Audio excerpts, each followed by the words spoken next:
حضور صلی اللہ علیہ وآلہ وسلم کے گفتگو کے انداز۔ ام المومنین سیدہ عائشہ رضی اللہ تعالیٰ عنہا فرماتی ہیں کہ حضور نبی اکرم صلی اللہ علیہ وآلہ وسلم اس انداز سے گفتگو فرماتے کہ اگر کوئی شخص الفاظ گننا چاہتا تو بآسانی گن سکتا تھا۔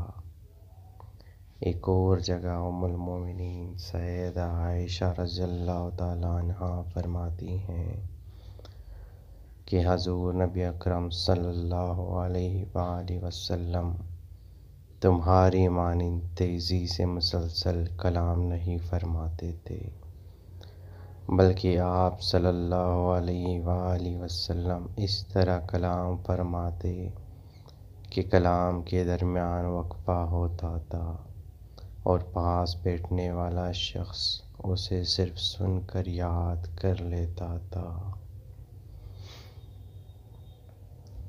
حضرت انس بن مالک رضی اللہ تعالیٰ عنہ بیان کرتے ہیں کہ حضور صلی اللہ علیہ وآلہ وسلم کلام کو 3 مرتبہ دہراتے تاکہ آپ صلی اللہ علیہ وآلہ وسلم کے مخاطبین اسے اچھی طرح سمجھ لیں۔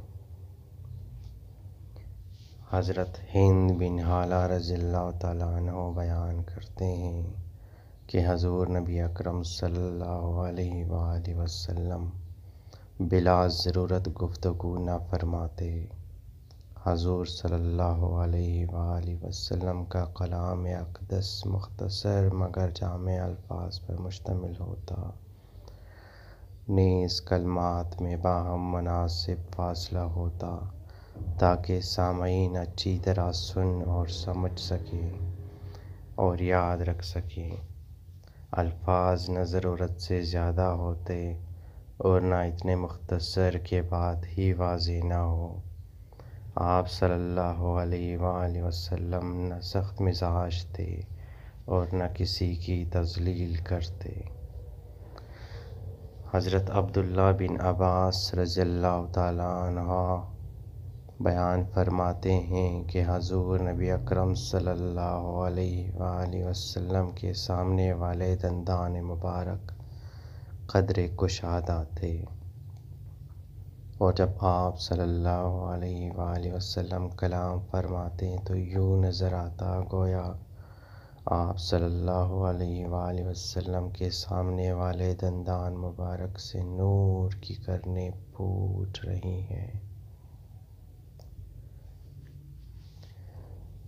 حضرت ام معبد رضی اللہ عنہا حضور اکرم صلی اللہ علیہ وآلہ وسلم کی زیارت مبارکہ کا احوال بیان فرماتی ہیں کہ میں نے ایک ایسا شخص دیکھا جس کا حسن نمایاں تھا، جب وہ خاموش ہوتے تو پروقار ہوتے اور جب گفتگو فرماتے تو چہرہ اقدس پر نور ہوتا۔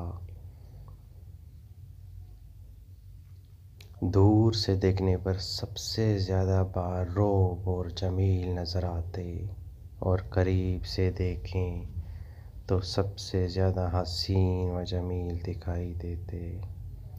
گفتگو شعری ہوتی، بے فائدہ ہوتی نہ بیہودہ۔ آپ صلی اللہ علیہ وآلہ وسلم کی گفتگو گویا موتیوں کی لڑی ہوتی جس سے موتی جھڑ رہے ہوتے۔ چینل سبسکرائب کریں تاکہ اسلام سے متعلق معلومات آپ تک پہنچائی جا سکے۔